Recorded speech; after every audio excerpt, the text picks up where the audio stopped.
You railway station, oh, you Pullman train. Here's my reservation, honeybee, a melody, an orange tree sent the breeze. I'm gonna be a home sweet homer, for there I'll settle down beneath the palms.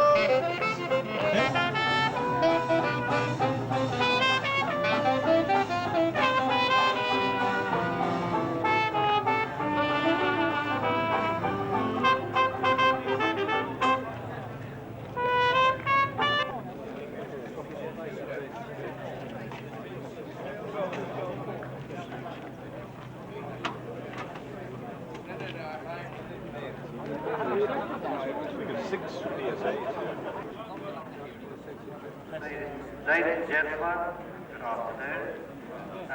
You probably have noticed that there's a Bentley at the bottom of the test hill.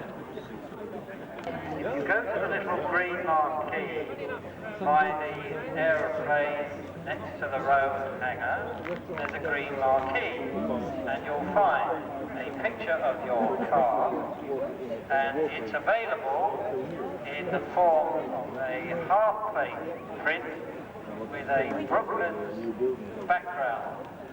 Beautiful thing to have, all done by electronics, available now. A very badly crippled 3-litre to win the Le Mans 24-hour race. One of 5 Bentley victories in the 1920s. Oh, there's Brown. Brown, come on, have a look. Brown. And his are you ready at the top of the road test hill? Wave the flag as you are, please. Not signed yet. Top of the test hill, are you ready? Yes. So we can start the test hill proceeding with Jimmy Metcalf in hole number 8, 1936, 3-litre Bentley steam car.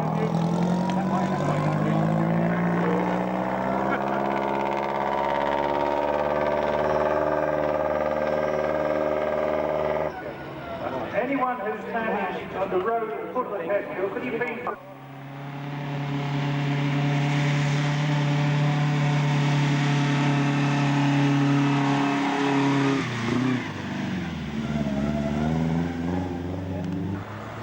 Because before he got into racing Austin 7s, which he did extraordinarily well at, he was a speaker of the flying village here, flew for a chap called Jose Weiss, who chain gang, 4 speeds, all in chain and dog, direct chain, line being assembled. It's a Bugatti chassis.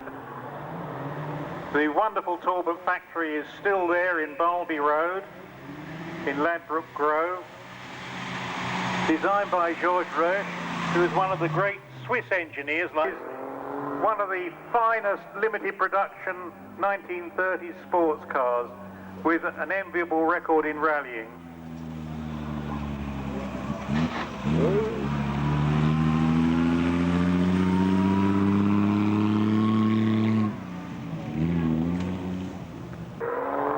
A works car, a Talbot 105, painted that very distinctive Talbot apple green, rather like the light green that Aston Martin used when they went racing. Are just the most wonderful road cars. I've been down to Le Mans either as passenger or driver in a 3-litre Bentley many times, and it really is the way to go, and the French love to see them. Which is probably the sad story of much of the British motor industry. And our friend with the Cup model, Austin, is back round again. That aeroplane and flew all around the south of England, just landing in fields, relying on local people to help him take off when he took off. And he was kidney box front brakes. Well, I'm not quite sure why they're called kidney box unless someone had fallen asleep during his anatomy lessons, but nonetheless, it has the kidney box front brake.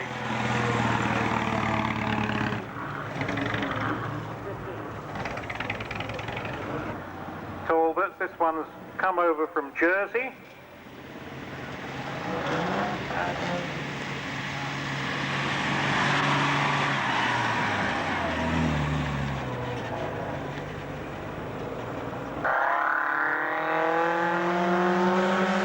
Southampton registered just a few months before the first car I can remember riding in, which was my uncle's Ford 8, which I think must have been invented by the SS because it was a pipe that was wrapped around the exhaust system and came up through the rear passenger floor.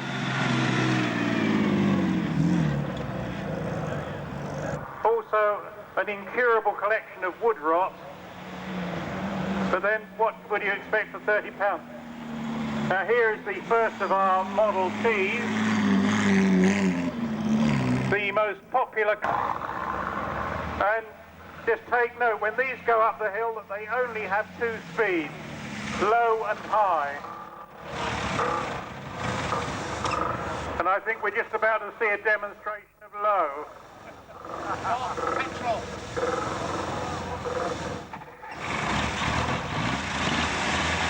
Well, we either see low speed or emergency, which is called pushing.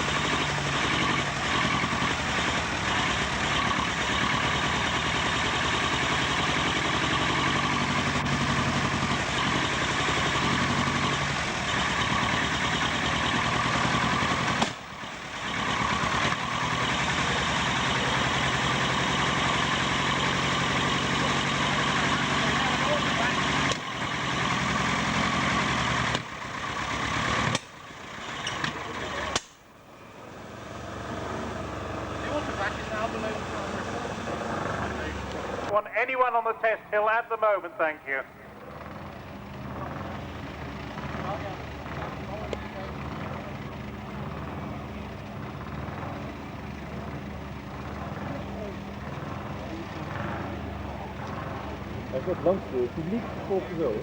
Ladies and gentlemen, Dinah Bonato's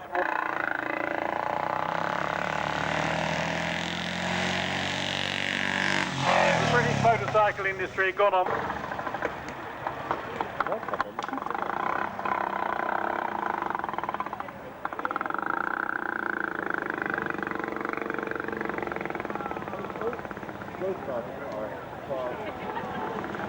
Well, we're not doing too well with the test hill at the moment, I think, but, right, we have forward motion again. No, nothing else, just happening.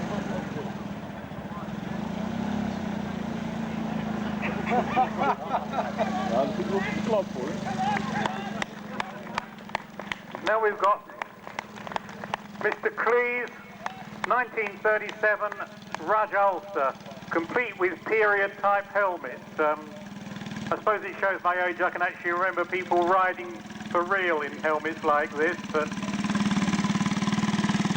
when Brands Hatch was rather a nice sort of rural circuit that we used to go to at the weekend, mainly because we could get in for nothing, because a friend of ours was racing a 50 complete with the bronze head.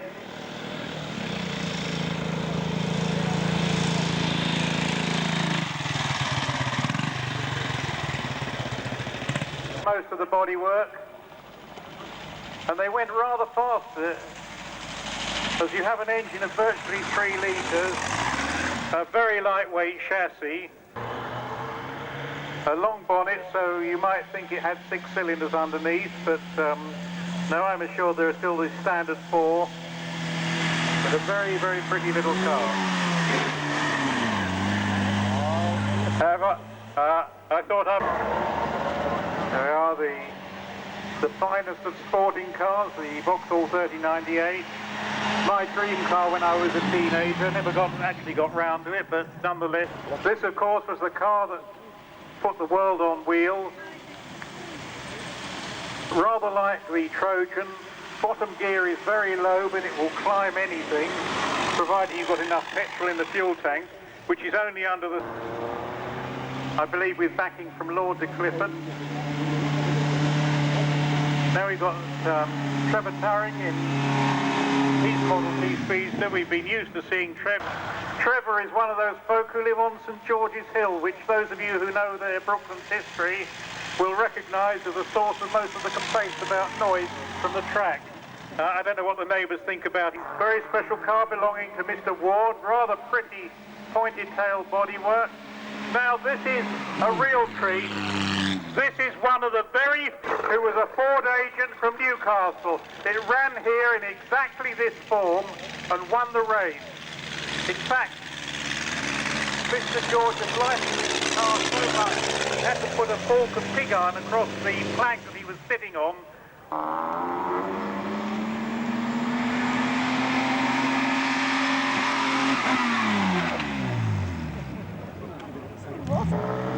Which, confronted with the proverbial rice pudding, would have had a great difficulty shifting the skid.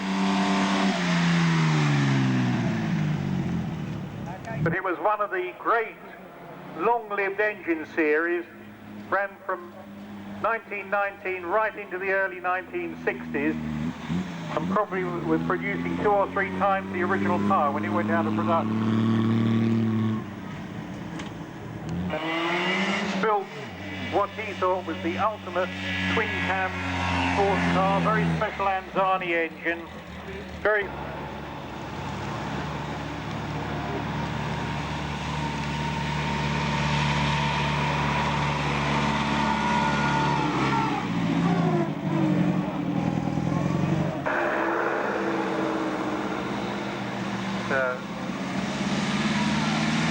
And that, of course, is what a First World War fighter plane would sound like at ground level.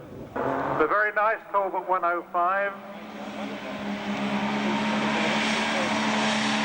Now we have one of the famous girls tended to want the whole team rather than just one car. So every time he had to turn out from his home in Cornwall, he had to find 3 other drivers to bring the rest of the team.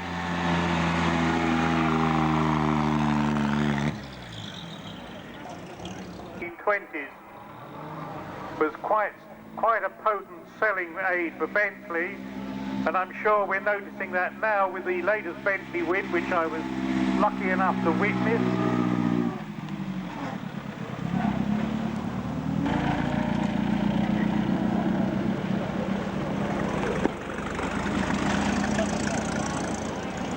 Yeah.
Yeah, they're interesting, aren't they?